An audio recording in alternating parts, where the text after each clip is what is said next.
Hello students, welcome back to Lekhankan Vidyapeeth. एक बार फिर से स्वागत है आप लोगों का इस चैनल पर। एक ऐसा प्लेटफॉर्म जहां पर आपको social studies, science, maths, English सारे सब्जेक्ट्स मिलेंगे। आपको कहीं भी अलग अलग इधर उधर जगह जाने की बिल्कुल भी ज़रूरत नहीं है।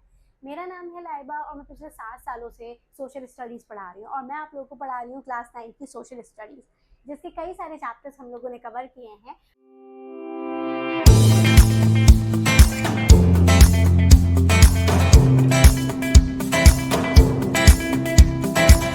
डेमोक्रेसी, तो आज हम उसी के कुछ इंपॉर्टेंट क्वेश्चंस कर लेते हैं। तो चलिए स्टार्ट करते हैं आज का वीडियो। हमारे चैप्टर का नाम है what is democracy and why democracy. तो ये तो मैंने आप लोगों को चैप्टर में पढ़ा ही दिया था कि डेमोक्रेसी क्या होता है और डेमोक्रेसी क्यों ज़रूरी है। ठीक है, तो चलिए सबसे पहले इसके क्वेश्चन आंसर देख लेते हैं। तो सबसे पहला क्वेश्चन तो यही है, what do you understand by democracy. आप डेमोक्रेसी से क्या समझते हैं? तो ऑफकोर्स ये तो हमारे चैप्टर का नाम है, तो हमें पता होना चाहिए कि डेमोक्रेसी क्या होता है। Democracy is often said to mean rule by the people. An example of this is any system of government in which people vote their elected representative into parliament. यानी कि डेमोक्रेसी क्या है? जो रूल बाय द पीपल, यानी लोगों के द्वारा rule किया जाए, उसको हम डेमोक्रेसी कहते हैं। अब लोग तो पब्लिक तो बहुत सारी होती है ना। अगर हम इंडिया की ही बात कर ले तो इंडिया में 140 करोड़ लोग हैं। ठीक है, तो सारे मिलकर तो रूल कर नहीं सकते, और अगर करेंगे भी तो फिर दंगे हो जाएंगे, कोई कुछ कहेगा कोई कुछ कहेगा। तो उन लोगों के बिहाफ पर हम लोग एक रिप्रेजेंटेटिव को चूज करते हैं, गवर्नमेंट की किसी भी एक फॉर्म को चूज करते हैं, वोट देकर इलेक्ट करते हैं, उसी को हम लोग डेमोक्रेसी कहते हैं। नेक्स्ट क्वेश्चन है हमारा, व्हाट इज रिप्रेजेंटेटिव डेमोक्रेसी। अब रिप्रेजेंटेटिव डेमोक्रेसी क्या होती है?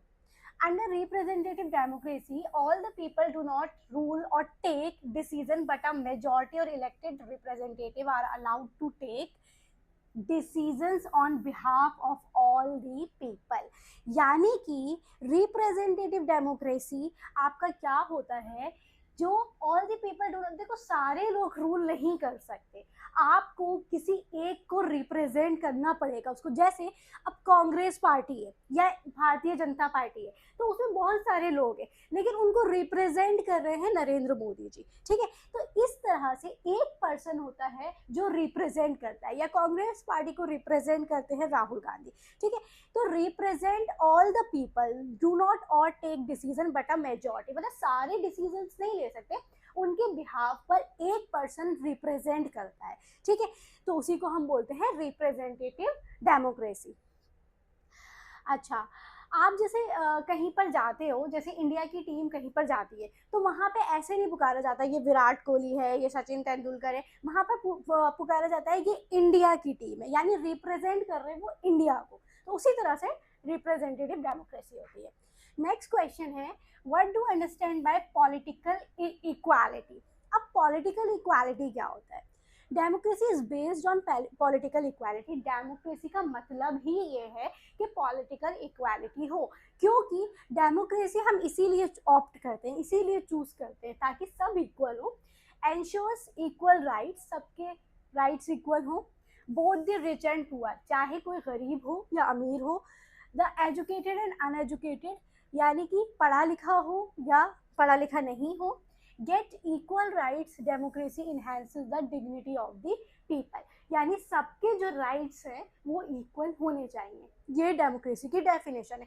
अब अगर आप रियल लाइफ की बात करेंगे तो रियल लाइफ में ऐसा है या नहीं, ये भी हम चैप्टर में डिस्कस कर चुके हैं, अगेन हम क्वेश्चंस में भी करेंगे।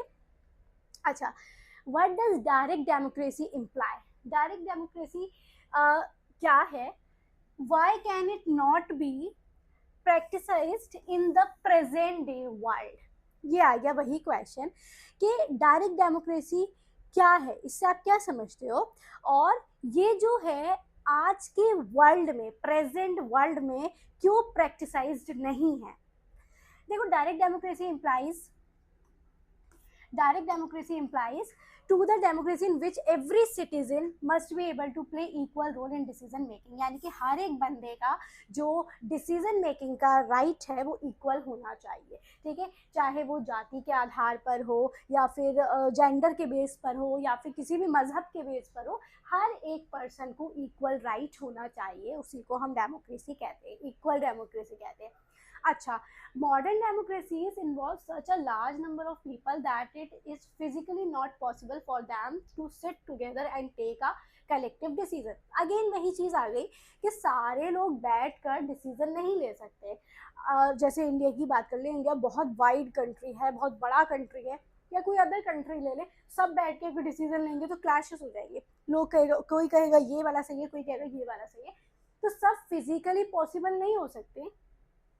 Even the majority does not rule directly but through their elected representatives. तो यहाँ तक कि बहुत सारे लोग मेजॉरिटी भी रूल नहीं कर सकती है, उनके बिहाफ पर एक रिप्रेजेंटेटिव रूल करता है।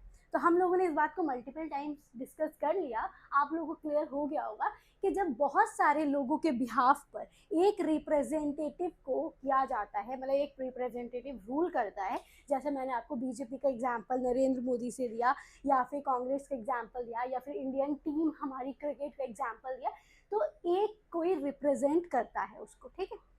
Moreover, the citizen does not have the time, the desire of or the skill to take part in all the decisions. अच्छा, जो citizens हैं यानी जो लोग हैं, उनके पास उतना टाइम नहीं है कि वो बैठ के अपने स्किल्स मतलब ये डिसीजन लेंगे अपने स्किल्स के बेसिस पर। अगर कोई इंजीनियर है तो वो सोचेगा मैं भी पॉलिटिकल डिसीजन ले लूँ, कोई डॉक्टर है तो वो भी सोचेगा, तो ऐसा पॉसिबल नहीं है। इसलिए जो है ये जो डिसीजंस लिए जाते हैं ये लोगों के बिहाफ पर लिए जाते हैं। तो अगर हम बात करें कि प्रेजेंट डे वर्ल्ड में ये चीज़ प्रैक्टिसाइज क्यों नहीं है, क्योंकि लोग रिप्रेजेंटेटिव तो अपना चूज कर लेते हैं, मगर वो रिप्रेजेंटेटिव हमारे हिसाब से काम कर रहे हैं या नहीं, ये एक बड़ा सवाल है। क्योंकि किताबों में तो यही है कि हमने अपनी गवर्नमेंट चूज करी और गवर्नमेंट हमारे हिसाब से काम कर रही है, बट इन रियलिटी क्या ये है, क्या गवर्नमेंट वाकई हमारे हिसाब से काम कर रही है? ये क्वेश्चन है आप लोगों से, आप लोग इसका आंसर मुझे कमेंट में बताइएगा। अच्छा, नेक्स्ट क्वेश्चन है एक्सप्लेन फीचर्स ऑफ डेमोक्रेसी। अब ये जो डेमोक्रेसी है इसके कुछ फीचर्स भी हैं। फीचर्स क्या होते हैं डेमोक्रेसी के? Final authority with people's representatives. In a democracy, the final decision making power must rest with those elected by the people. ठीक है, तो वही लाइन है कि एक फाइनल डिसीजन उस पर्सन का होता है जो लोगों के से इलेक्ट किया जाता है, ठीक है। Free and fair elections, election जो है फ्री एंड फेयर होते हैं, फ्री होते हैं और एकदम फेयर होने चाहिए। और democracy must be based on a free and fair elections where those currently in power have a fair chance of losing, यानी कि जहाँ पर सामने वाले के पास अभी जैसे मान लो किसी की सरकार है तो जब इलेक्शन होने हैं तो उसके पास एक फेयर चांस होना चाहिए कि वो अपनी कुर्सी लूज भी कर सकता है। ऐसे नहीं कि नहीं अभी भी मैं ही आऊँगा, क्योंकि उसने अगर अच्छा काम नहीं किया होगा तो लोग दूसरे को चुन सकते हैं, यानी फ्री एंड फेयर होने चाहिए, ठीक है। तो ये इसका फीचर है डेमोक्रेसी का। थर्ड वाला पॉइंट है one person one vote one value. एक पर्सन एक ही बार वोट डाल सकता है। आपके पेरेंट्स भी, आपके घर वाले भी वोट डालते होंगे तो आपको ये बात पता होगी। हम जब वोट डालने जाते हैं तो हमारे जो वो होता है नेल, उस पर नीले रंग की स्याही लगा देते हैं। वो भी इसीलिए लगाते हैं कि वन पर्सन वन ही वोट डाल सकता है, उसकी एक ही वैल्यू है। In a democracy each adult citizen must have one vote and each vote must have one value. हर पर्सन का एक ही वोट होता है और उसकी एक ही वैल्यू होती है और इक्वल वैल्यू होती है। कोई भी वोट डाले उसकी वैल्यू इक्वल है। Rule of law and respect for rights, ये जो है लॉ का रूल है एंड रिस्पेक्ट फॉर राइट, और राइट के लिए रिस्पेक्ट है। Are democratic government rules within limit set by constitutional law and citizens right, यानी कि एक डेमोक्रेटिक जो गवर्नमेंट होती है वो रूल्स करती है लिमिट में, और जो भी कॉन्स्टिट्यूशनल लॉ होते हैं, सिटीजन्स राइट होते हैं, उनको फॉलो करती है। नेक्स्ट क्वेश्चन है हमारा, how far is correct to say that respect for citizens right was not followed in Mexico। अब हमने बुक में मैक्सिको के बारे में पढ़ा था। मैक्सिको जो है, ओके, नेक्स्ट क्वेश्चन है हमारा, how far is it correct to say that respect for citizens' right was not followed in Mexico. अब देखो, अगर आप लोगों को याद हो, जब हमने चैप्टर पढ़ा था तो एक चीज़ पढ़ी थी कि मैक्सिको में सिटीजन्स राइट को फॉलो नहीं किया जा रहा है, वहाँ पे क्या करते थे, वहाँ पे चीटिंग हो रही थी। तो वही इसमें क्वेश्चन पूछा है कि ये जो है मतलब किस हद तक करेक्ट है। Yes, it is correct to say that respect for citizens right was not followed in Mexico. तो ये बात बिल्कुल सही है कि मैक्सिको में सिटीजन राइट को फॉलो नहीं किया जा रहा। क्यों? क्योंकि वहाँ पे जो प्रोसीजर है is not democratic. Democratic procedure ही नहीं है, क्योंकि डेमोक्रेटिक चीज़ कब होती है, जब दोनों को बराबर फ्री एंड फेयर इलेक्शन हो, दोनों को बराबर जीतने या हारने का चांस मिले। मगर वहाँ पे क्या किया जा रहा था, the PRI was known to use many dirty tricks to win the elections. PRI क्या कर रहा था कि बहुत सारे डर्टी ट्रिक्स अपना रहा था इलेक्शंस को जीतने के लिए। All those who are employed in government offices, जो भी लोग गवर्नमेंट ऑफिसेज में एम्प्लॉय थे, had to attend its party meetings, उनको अपनी मतलब उनको पार्टी मीटिंग्स अटेंड करना होती थी। टीचर्स जो थे गवर्नमेंट स्कूल के, वो क्या करते थे, पेरेंट्स को फोर्स करते थे कि वो PRI को वोट दें। और opposition party did contest election but never manage to win. Opposition party election तो मतलब कंटेस्ट करती थी, हिस्सा तो लेती थी, लेकिन वो जीत नहीं पाती थी। क्यों? क्योंकि जो ऑलरेडी सत्ता में था वो चीटिंग करता था। ठीक है, अच्छा, नेक्स्ट क्वेश्चन है, why was every election won by the party called PRI in China. Next question China से रिलेटेड आ गया कि हर election won by the party, मतलब हर इलेक्शन क्यों वन करती थी पार्टी, जिसे PRI कहते हैं इन चाइना में। देखो, every election won by the party called PRI in China because until 2000 यानी 2000 तक every election was won by the dominating party called PRI in its presence. Opposition party did not contest election but never managed to win. अगर आप देखो तो इसका और Mexico का almost similar है। सिमिलर क्या है कि जब आप किसी और को चांस ही नहीं दोगे तो फिर वो कैसे जीतेगा। ठीक है, तो क्या किया जाता था, दूसरे को चांस ही नहीं दिया जाता था, फ्री एंड फेयर इलेक्शन ही नहीं किए जाते थे, उसमें पूरी पूरी चीटिंग हो रही थी। The PRI was known to use many dirty tricks to win election. जो PRI था वो क्या करता था, बहुत गंदे गंदे ट्रिक्स इस्तेमाल करता था, जैसे मीडिया को खरीद लेना या फिर फ्री एंड फेयर इलेक्शन नहीं करवाना, तो इस तरह के ये करता था। ठीक है, तो चाइना और मैक्सिको का ऑलमोस्ट सेम है, जिसे आप डेमोक्रेटिक सिस्टम नहीं कह सकते हो। अच्छा, 9 क्वेश्चन है, are democratic government is a better government because it is a more accountable form of government. अब ये क्वेश्चन आ गया कि जो डेमोक्रेटिक गवर्नमेंट होती है वो एक अच्छी गवर्नमेंट होती है, क्योंकि इट इज़ मोर अकाउंटेबल, क्योंकि वो जवाबदेही होती है। अगर कुछ भी कंट्री में गलत होता है तो उसे जवाब देना पड़ता है, आपको इस चीज़ को एक्सप्लेन करना है, तो कर देते हैं। देखो, democratic government is an accountable government that is it is responsible for its action, यानी अपने एक्शंस के लिए ये रिस्पॉन्सिबल होती है, इसको जो भी कंट्री में हो रहा है उसका जवाब देना पड़ता है। ठीक है, decisions and policies including the administration, जो भी आप डिसीजंस ले रहे हो, जो भी आप पॉलिसीज लेकर आ रहे हो, उसका आपको जवाब देना पड़ेगा। The government is answerable to the parliament और we can say to the people. जो गवर्नमेंट होती है वो आंसरेबल होती है, ऐसा नहीं होता कि वो सत्ता पे बैठ गई, कुर्सी पे बैठ गई तो अब वो कुछ नहीं करेगी, उसको जवाब देना पड़ता है कि कंट्री में ये चीज़ हुई है तो क्यों हुई है और क्यों इससे कैसे बचा जा सकता था। ठीक है, तो वो आंसरेबल होती है। अगर गवर्नमेंट नहीं इस अकॉर्डिंग काम करती है तो needs and expectations of the citizen the parliament can move a no confidence motion against the government. अगर गवर्नमेंट इस तरह से काम नहीं करती है तो पार्लियामेंट में उसको no confidence motion against the government, मतलब गवर्नमेंट के अगेंस्ट जो है एक्शन लेना पड़ता है।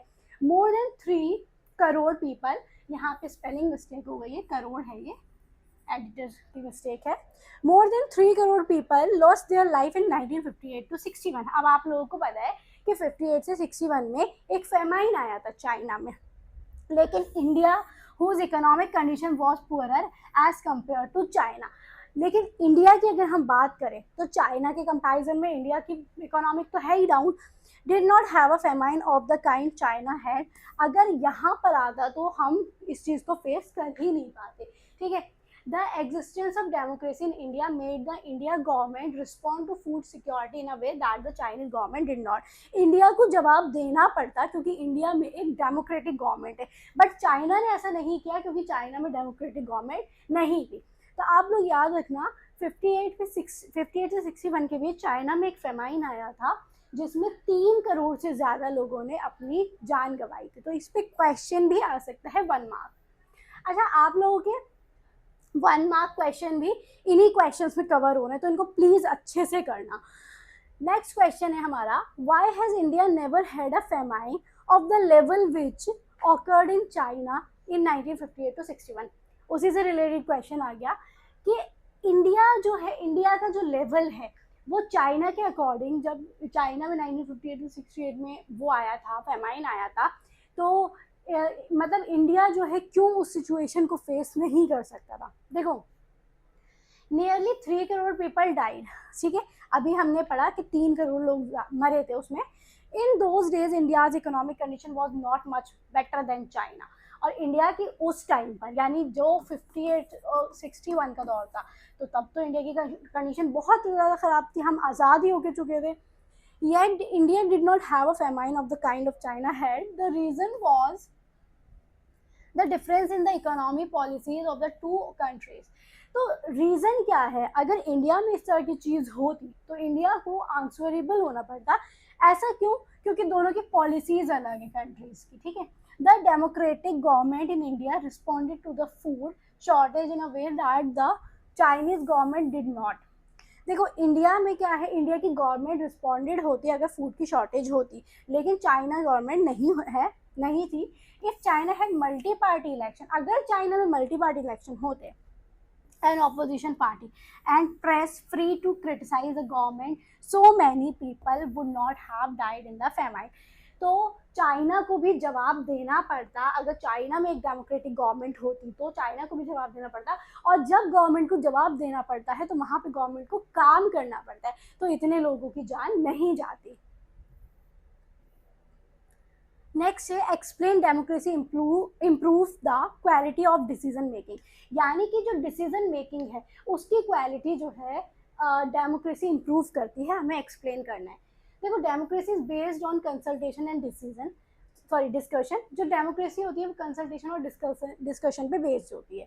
Are democratic decision always involves many persons, discussions and meetings. अब जो डेमोक्रेटिक डिसीजंस होते हैं उसमें इन्वॉल्व होते हैं बहुत सारे लोग, डिस्कशंस और मीटिंग्स, ठीक है।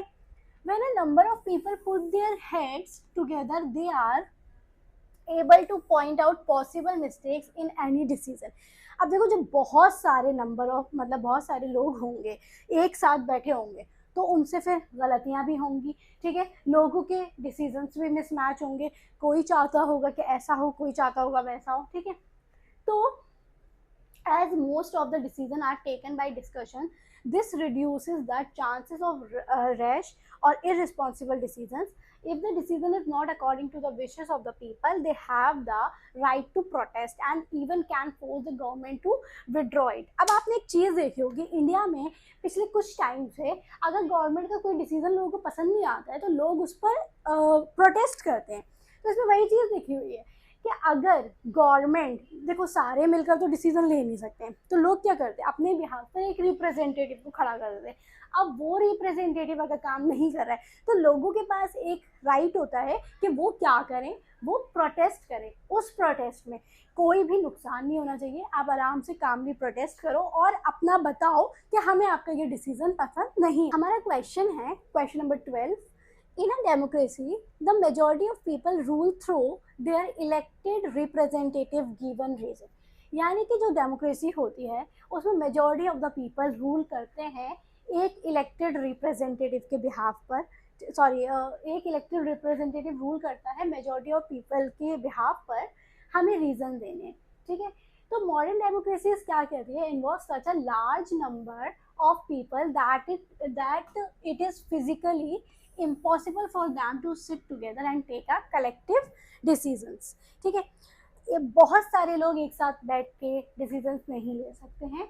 Even if they could, the citizen does not have the time। अगर वो चाहे भी कि चलो नहीं हम कर लेते हैं, तो तब भी सबका टाइम तो मिसमैच होगा ना, किसी के पास होगा, किसी के पास सुबह का होगा, किसी के पास इवनिंग का होगा, तो उन लोगों के पास इतना टाइम भी नहीं होगा द डिज़ायर और the skill to take part in all the decisions. तो क्या करते हैं वो लोग, अपने डिसीजंस किसी एक को सौंप देते हैं कि अब आप हमारे बिहाफ पर डिसीजन लो, ठीक है।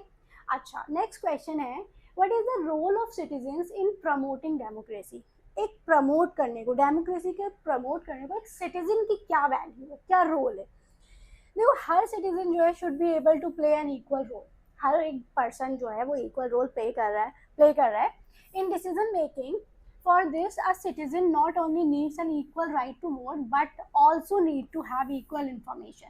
यानी कि हर एक पर्सन को सिर्फ इक्वल वोट डालने का ही राइट नहीं है, बल्कि इक्वल इंफॉर्मेशन का भी राइट है, basic education and equal resources. और सबकी जो है बेसिक एजुकेशन होनी चाहिए और सबके पास इक्वल रिसोर्सेज होने चाहिए। ऐसा नहीं है कि एक पर्सन है वो वोट डालने के लिए लाइन लगा रहा है और एक पर्सन है उसको घर में जो है ना ईवी मशीन लेकर आई जा रही है और क्या कहते हैं वोट डलवाया जा रहा है, तो ऐसा नहीं होता, ठीक है। तो जो भी है सबके पास इक्वल है।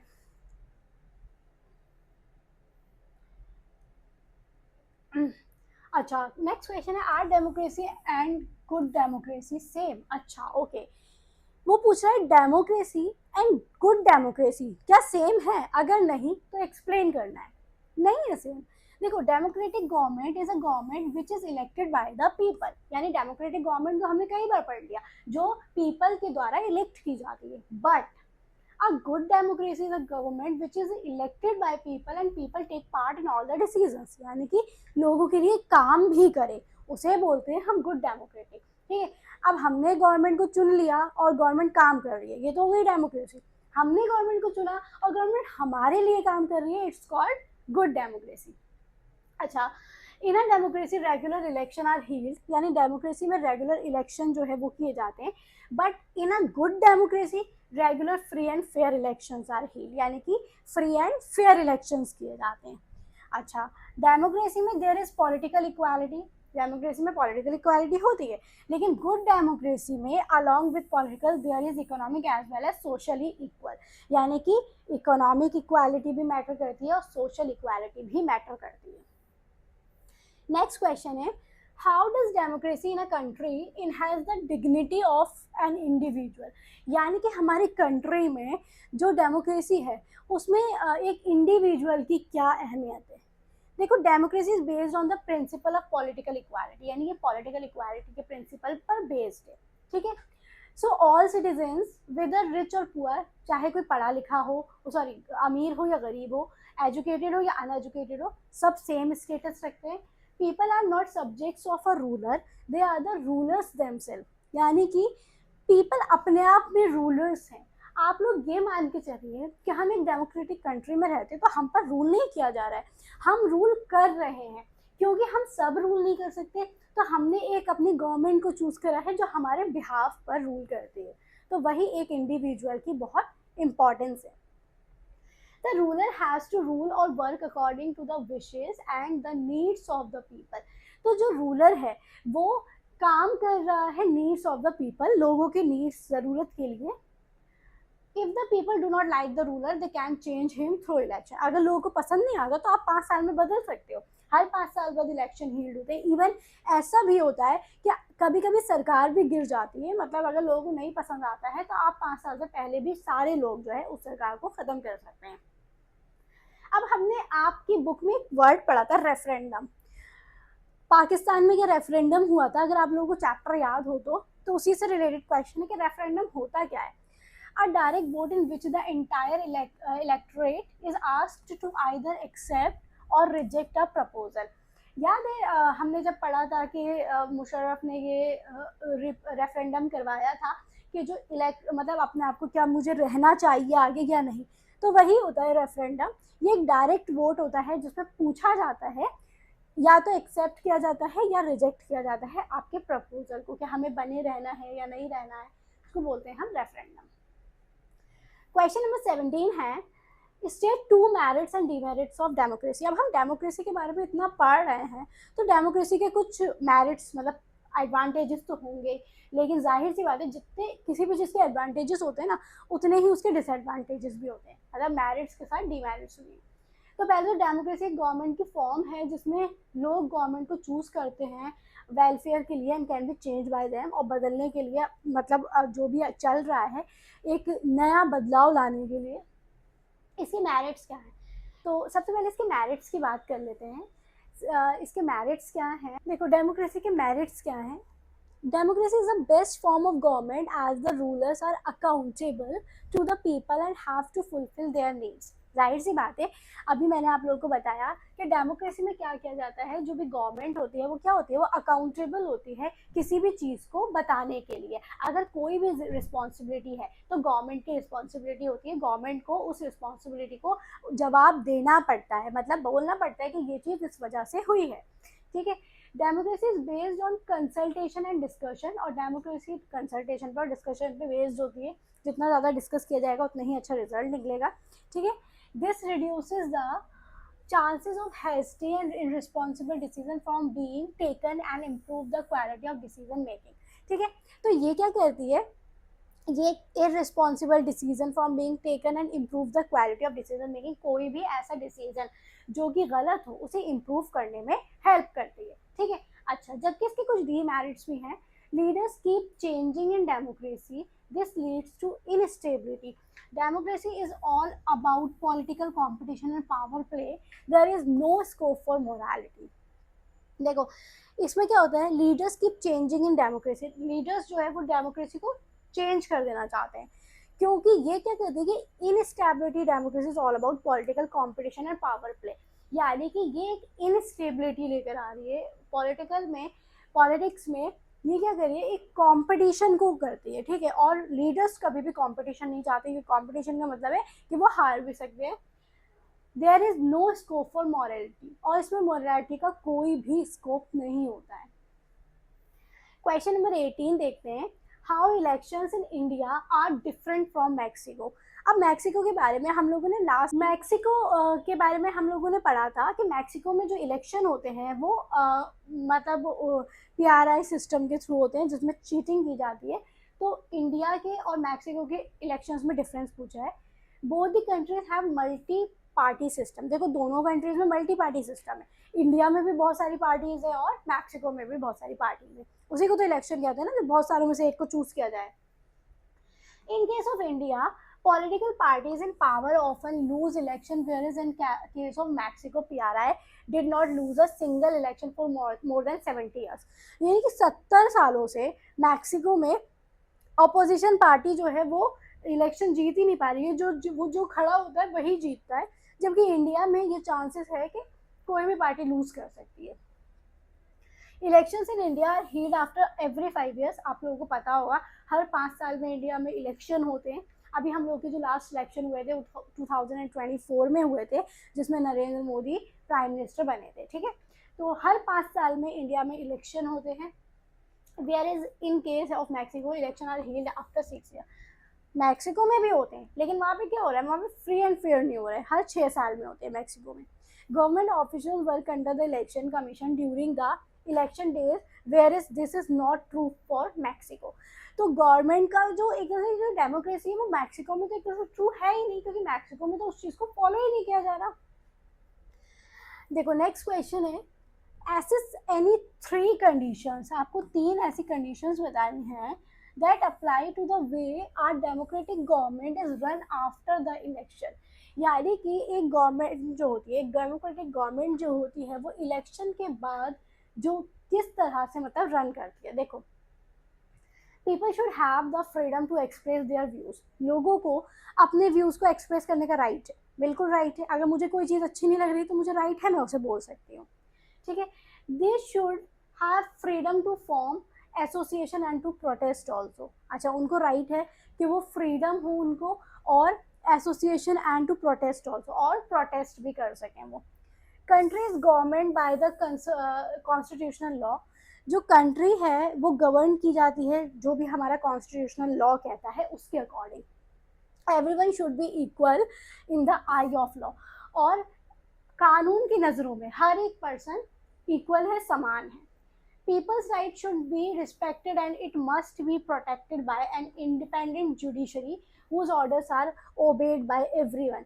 यानी कि लोगों का राइट होना चाहिए कि वो रिस्पेक्ट करें, protected by an independent judiciary, यानी जो हमारी इंडिपेंडेंट जुडिशरी है उसको रिस्पेक्ट करें, जो भी हमारा कॉन्स्टिट्यूशन है, हमारा लॉ है, उसको रिस्पेक्ट करें.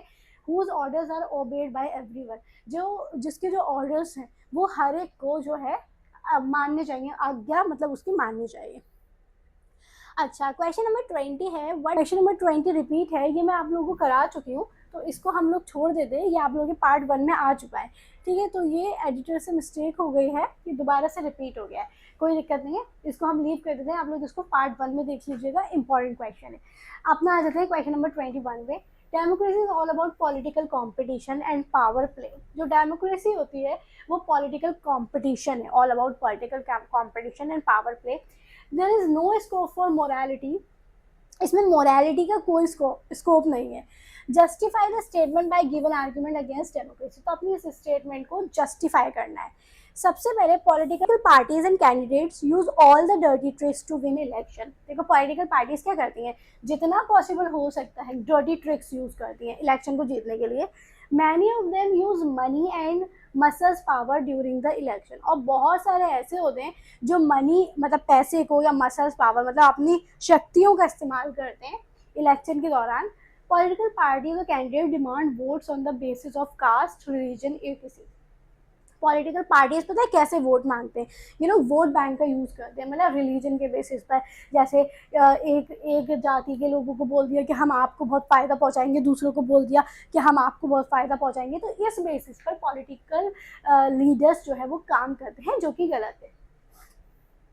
अच्छा, लास्ट क्वेश्चन है आप लोगों का, explain the major features of democracy. Democracy के कुछ फीचर्स जो है वो एक्सप्लेन करने.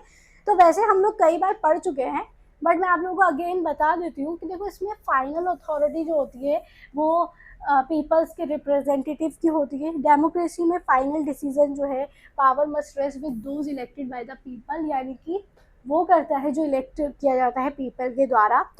इसमें फ्री एंड फेयर इलेक्शंस होते हैं, यानी कि इलेक्शंस एकदम फ्री होने चाहिए, फेयर होने चाहिए. एक पर्सन एक वोट और उसकी एक ही वैल्यू होनी चाहिए.